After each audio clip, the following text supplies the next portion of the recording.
唔食海鮮，鯉魚門仲有啲咩好食？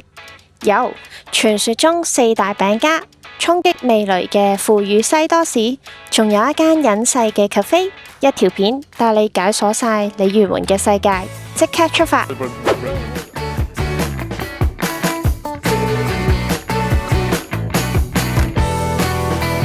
我哋到咗鯉魚門啦，咁我哋就行3至4分鐘就到呢個我哋第一個地方銀龍咖啡茶座。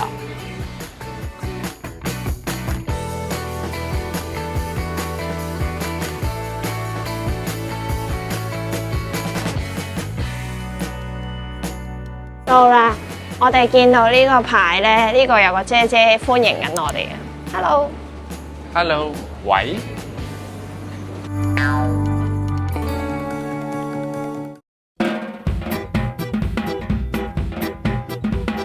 我哋啲嘢到齊啦，我哋嗌咗一個沙爹牛米粉啦。本身咧沙爹牛咧，佢嗰個係45蚊嘅，咁然後加蛋就要加10蚊，跟住之後再嗌咗個腐乳西多士。咁其實99蚊咧，佢就包咗5樣嘢，就係包晒佢出名嘅嘢啦。咁但係我哋今日咧就冇嗌呢個餐。呢一個奶茶咧，佢就係個茶味咧，唔係好強烈嘅，但係咧佢係有一個好 balance 嘅一個奶味，再加奶茶嘅香，唔會夠啲一個塔門嗰個濃。我想講塔門嗰個真係冇得比。塔門嗰個仲未可以俾人 compete 到啊！咁我哋而家試下嗰個沙爹牛肉先，佢個沙爹牛肉咧都好多沙爹醬。佢咧係滿滿嘅沙爹醬，同埋佢有滿滿嘅花生醬，同埋呢個沙爹味應該係我好喜歡嘅，因為咧佢係好強烈嘅花生醬味，好濃同埋好香，同埋佢個肉咧唔會話乸到冇晒肉嘅 texture 咯，即係我覺得係幾好食嘅。我自己就唔係太好公仔麵，所以嗌咗米粉。咁我覺得公仔麵係真係好食啲嘅，係啦，沙爹牛公仔麵。公仔麵係邪惡嘅，咁我哋仲要有個邪惡嘅腐乳西多士啊嘛！我第一次聽腐乳西多士啊！如果咧你眯埋眼俾個西多我咧，一嘢咁樣嚼落去，你唔知道係腐乳西多士嘅。而家就可以眯埋眼食一個腐乳西多士。哎呀，我而家已經知道佢係腐乳西多士啦，所以呢個 tricks 已經係冇用噶啦。好，就先試食。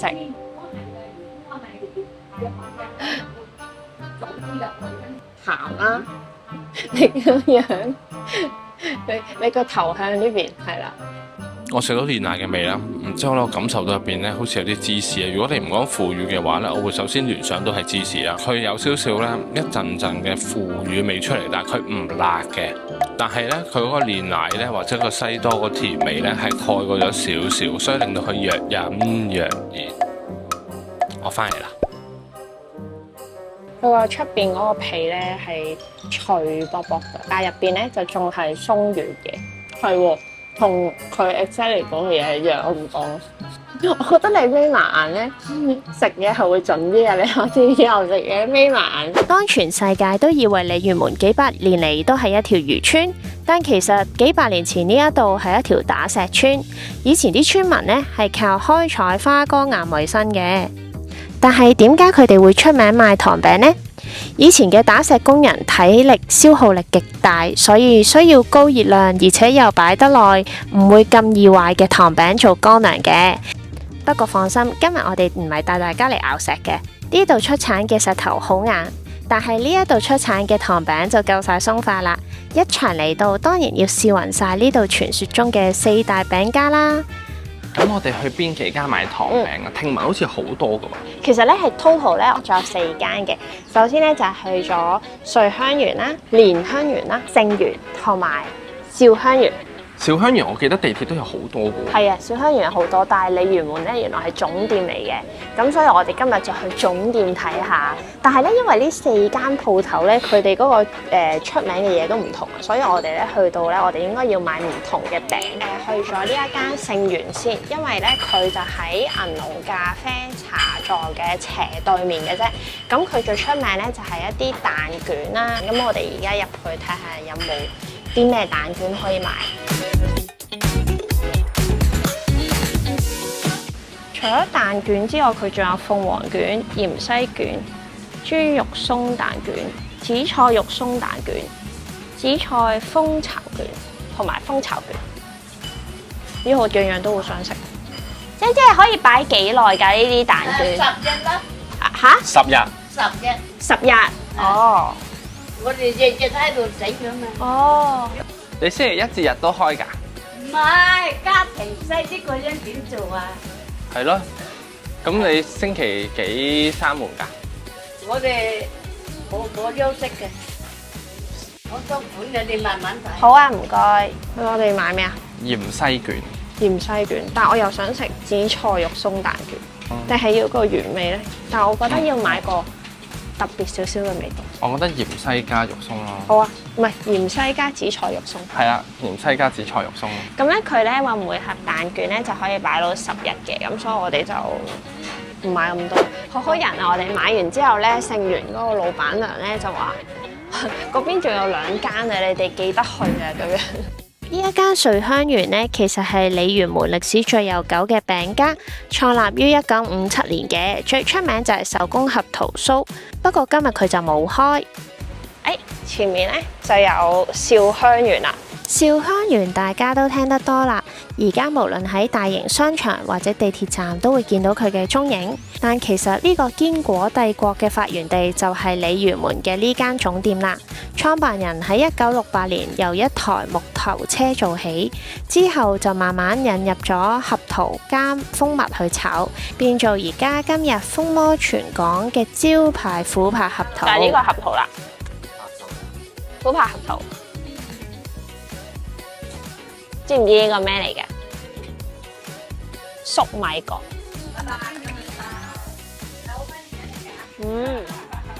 呢度出名啲咩啊？其實我係想買果仁。好。兆香園隔離就係我哋最尾一間就係蓮香園啦。蓮香園同樣擁有超過半世紀嘅歷史，佢哋最難得就係直到今日堅持60年代嘅前鋪後廠，佢哋招牌係雞仔餅。另外佢哋仲有豬肉乾、牛肉乾、開心果蛋卷、牛耳啦、雞蛋餅、山楂餅呢啲都有嘅。你呢個體力勞動就係為咗陣間食多啲糖餅係嘛？係啊。呢一度咧，原來咧都好似有大澳咧嗰啲水上嗰啲屋啊，但係咧呢度落去穩陣好多，因為咧佢用石屎種落去，你睇下成個區都係咁噶，即係以前咧係咪啲客家定係水上人咧嗰啲嘅屋都係咁嘅咧？上邊咧就係好似以前嗰啲寮屋啊，我記得咧呢一度咧就嚟會拆噶啦。4大門派戰利品已經買齊啦，我哋即刻拎住呢一堆見證過香港100年歷史嘅手藝，殺入石礦場做一個大比拼。Let's go！ 呢個對貨啊100蚊靚嘢啊，好嘢嚟㗎。好啊，即場試下先。老闆話即場試下，可唔可以飲啊？好好飲。係啊，哇，夠晒味，完全唔淡喎，好濃嗰個。又唔會太酸咧，又唔會太甜咧。芬記士多，18蚊。超正。正啊！好香好濃。我明點解佢咁有信心，即場一啖啊！即場飲一啖，佢仲要睇住我哋錄。係啊，即場飲。阿坤記冇坤你喎。阿老闆冇昆我。係阿坤記冇坤你。坤記行出嚟咧，就其實就已經係天后廟噶啦。好多香港人嚟到鯉魚門食完海鮮，都會嚟一嚟呢個天后廟打個卡。但係你知唔知呢一個天后廟其實有一段長達8年嘅歷史？大家可以望下呢個位，呢一度其實係維港東面最窄嘅位置。喺清朝乾隆年間，呢一度根本就唔係一個漁村，而係著名大盜鄭連昌嘅大本營。當年商船經過，全部海盜都要交買路錢。你見到呢個廟宇出邊嘅大石同鼓炮，背後隱藏住就係呢一個海盜防禦嘅陣地啦。海盜時代過去，但係鯉魚門嘅秘密仲未完㗎。大部分嘅遊客以為去到天后廟就係盡頭，好多人咧就通常咧去到呢個天后廟咧就選擇停㗎啦。咁其實咧我哋可以咧過咗呢個天后廟咧就行去呢個舊嘅礦石場。哦，原來天后廟隔離就有條路可以上去嘅。嗱，呢度就有個牌啦，黃石礦場。即係行呢邊。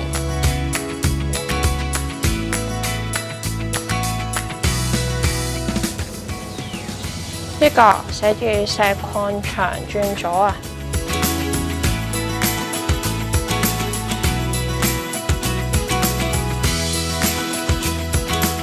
我望住呢嚿石，我終於明點解以前啲人要食咁高熱量嘅糖餅啦！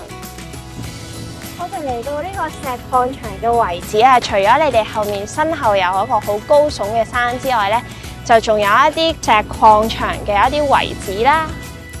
喺10幾世紀末，好多客家嘅石像就係喺呢一度用住汗水去開採花崗岩。而中環嘅舊最高法院，亦都即係而家嘅終審法院、舊中銀大廈，甚至廣州嘅石室聖心大教堂，當年佢哋用嚟起樓嘅底層麻石，極大機會就係嚟自呢一片石壁。雖然呢，我哋今日就唔行上山，但係其實呢，呢一個山頂上面有一個歷史軍事迷最中意嘅地方，就係魔鬼山炮台。當年英軍就睇中鯉魚門呢一個對住維港咽喉，喺山頂起咗一個重火力嘅炮台去防禦外敵㗎。山頂除咗有2戰英軍炮台，海邊仲有清代嘅海盜天后廟，再加埋呢一個百年石礦場。鯉魚門根本就係一個活生生、立體、你摸得到、見得到嘅歷史博物館啊！曾經支撐住成個香港金融中心發源地。跟隨住歲月嘅流逝，呢一度雖然已經被大自然重新接管，呢一種繁華落盡、人去樓空嘅蒼涼感，絕對係鯉魚門最靚、最鮮為人知嘅一面啊！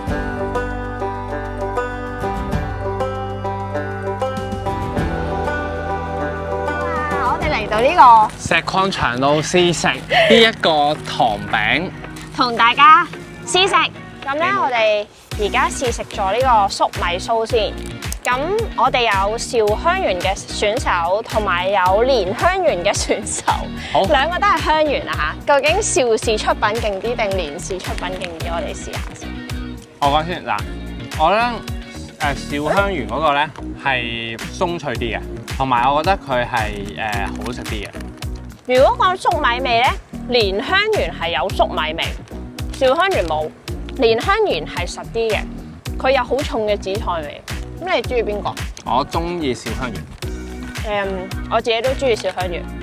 下一個，咁咧跟住咧呢個咧就點解咁少咧？就係因為試食嘅啫，即係俾我哋試食嘅。咁呢個係2人份嘅試食，呢個其實係連香園嘅琥珀合桃，呢一個兆香園嘅琥珀合桃。連香園咧嗰個焦糖味係重好多嘅。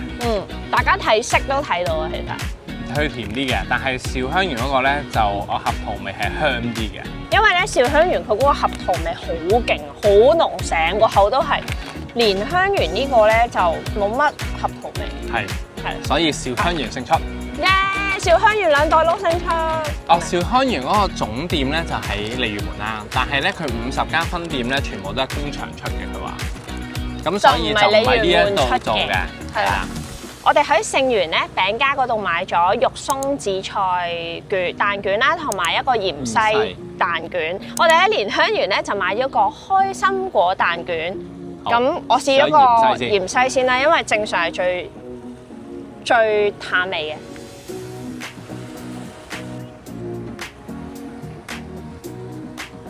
好香啊個芫茜！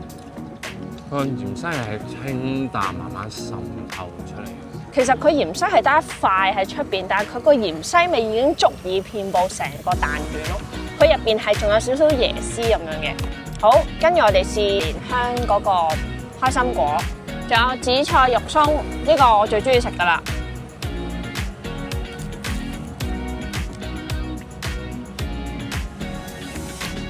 首先咧，嗰個連香園嘅蛋卷咧係非常之好嘅。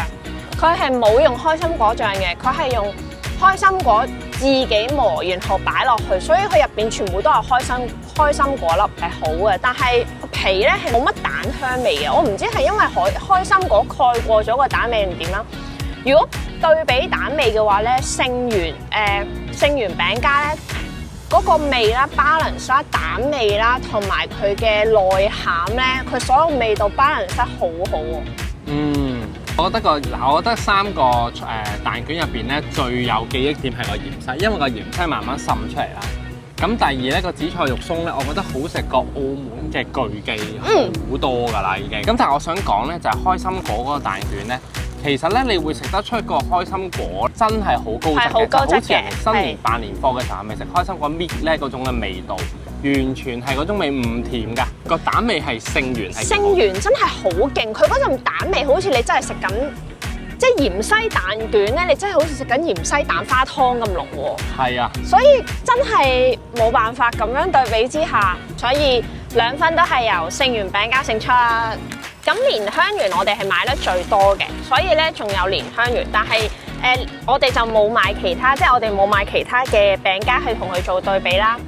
咁所以佢就只可以單打獨鬥。咁我哋都試俾大家。蓮香園嘅豬肉乾同牛肉乾係值得買嘅。佢話3日內要食晒喎。係啊，同埋佢個鹹味咧冇味噌香嗰啲咁鹹，有個正方形嗰個係牛肉，但係我搣少少俾大家，因為咧我個窿開得太細啦。好笑，你話搣少少俾大家，好似大家咧。但我自己覺得咧，豬肉乾係好食過牛肉乾。我嗰個豬肉有嗰陣油香味。但係我覺得佢抵嘅，55蚊半磅。嗱呢度係半磅，咁佢可以 mix 嘅。好，最後就試埋個雞仔餅。冇錯。我覺得咧佢個雞仔餅咧係唔油膩嘅，佢係鹹甜咁樣，但係佢又唔會太甜，亦都唔會太鹹，balance得幾好我覺得。同埋咧佢有少少軟嗰種嘅，個皮軟軟地啦，鬆鬆地化嘅。但係我只可以食一嚿。佢10蚊5嚿啊！如果你哋食得到咧，可以買10蚊。係啊。跟住咧，呢個就係牛耳啦。佢咧一啲都唔硬啦，好鬆化啦，而且佢都算幾香喎，嗰陣味啊，幾鬆化喎。喂，佢呢個牛耳高質喎。出邊咧有啲牛耳好硬啊嘛，硬到咧咬崩牙啊嘛，佢唔會好鬆化噶。喂，佢呢個牛耳 OK 喎，我決定俾1分佢。真係慘啊！買咗咁多樣嘢得1分。唔係豬仔肉乾我都會俾1分佢嘅。即係 total 佢而家有2分 ，OK。好，我哋試食完畢啦。係。我可唔可以試食埋佢嗰個1人1半啊？咁呢個就係黑芝麻酥，佢嗰個嘟嘟嗰個就係花生酥。好豬肉喎！哇，呢個好好食喎！我呢個勁黑，你試下花生酥先。你試咗個黑芝麻先啦。我壓得好，壓咗個芝麻酥嚟食。如果唔係，我連試嘅機會都冇。我覺得黑芝麻係佢最好食嘅嘢咯，即係暫時我哋買過咁多個，係咪啊？係啊。個黑芝麻好香，好似你炒完嗰啲黑芝麻咧嘅香味好香，跟住之後又鬆脆喎，又唔會好甜喎。呢個對火啊！我可唔可以成袋換黑芝麻糖？行完個百年石礦場，我哋真係身水身汗就嚟虛脫啦。好彩俾我哋揾到鯉魚門唯一一間 cafe 叫做嘉喜。間 cafe 分做2層，推開門之後，發現原來入邊有個迷你博物館。大家知唔知道呢一度前身其實係一個有近100年歷史嘅海濱學校？喺1920年代，鯉魚門嘅客家打石工人為咗啲細路有書讀，親手夾錢起學校，經過2戰、日軍破壞，戰後村民再重建，最輝煌嗰陣有超過500個學生。雖然2008年避唔過殺校嘅命運，但係今時今日都可以活化做工作坊同埋 cafe， 將呢一份村內嘅人情味保留落嚟，真係極之難得㗎。你覺得點啊？我覺得呢一個咧佢幾好飲嘅，咁我特登唔攪勻佢啦。咁佢咖啡味都幾出嘅。我哋呢2個係咪都係30蚊啊？40蚊。40蚊呢2個。你呢杯係甜過我呢杯好多，你試下呢杯。好啊。我呢杯係一杯好凍嘅青綠茶。哇！你呢杯好舒服，好健康。清茶咁樣。成件事好健康喎。我嗰個突然間好邪惡喎，好似。你呢個咧係有啲甜。係啊。如果咁樣對比之下，但本身 OK 嘅。cafe 上層就用咗一個好特別嘅設計，有一個好別緻嘅小閣樓，上面鋪咗榻榻米啊！經歷完頭先8年石礦場，而家終於可以除低對鞋，成個人攤落個榻榻米度，伸直隻腳去好好咁休息一下。呢一度環境舒服，而且落去仲有充滿百年教育歷史嘅舊村校入邊嘆住咖啡，真係可以一洗今日所有嘅疲勞啊！之類咧係我喺香港第一次踏足呢一個地方。以前咧成日講寮屋區，琴日啦嚟之前啊，特登睇咗香港歷史嗰本書㗎，特登講三家村咧嗰啲嘅寮屋咧係即將清拆㗎。我今日終於嚟真係親眼見到呢啲嘅寮屋，咁亦都見到地政處咧嗰啲貼晒啦，呢啲寮屋已經俾佢哋即係管理咗啦，咁所以咧就唔可以再入去噶啦。咁同埋我覺得最 surprise 咧就係嗰個礦石場，可以咧一個人咁樣行嗰條路咧就 exactly 係見到嗰個感覺，你就會 feel 到嗰種嘅震撼同埋渺小。即係嗰啲打石嘅工人咧，當日咧食住嘅零食唔係薯片啊，唔係能量巴，係呢一啲啊。仲要喎，唔係好似我哋咁樣咧，有嗰啲咩蛋卷，蛋卷咧就係一啲比即係佢係宴會啊或者貴嘅嘢食嚟嘅，所以即係佢哋可能食緊光酥餅啊、雞仔餅啊，係啊雞蛋餅啊嗰啲上去食嘅喎，即係會顛覆咗我哋對鯉魚門嘅睇法咯。我咧頭先咧同杜杜有講啊，入邊咧啲居民生活嘅方式咧好似離島咁樣，但係佢其實係好近地鐵站，亦都好近市區。佢鯉魚門俾我有一個好特別嘅感覺啊！佢就變成一個離島嘅感覺，城市中的離島。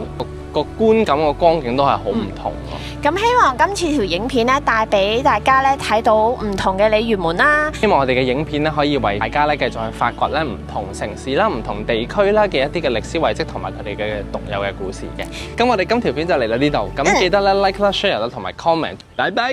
拜拜。喂，你打石嗰啲力都係咁嘅啫喎。我打緊石啦。你爆緊石咋嘛？好難開啊嘛！佢最特別嘅咧就係一啲花生果醬都冇落，佢係買啲花生果花生果。開心果啊！俾大家睇下呢個雞仔餅，咬開咗一半嘅情況，入邊紅紅地啦。你想象下，你而家捧住嚿石頭啊，你 feel 唔 feel 到有幾咁辛苦啊 ？feel 哦，到。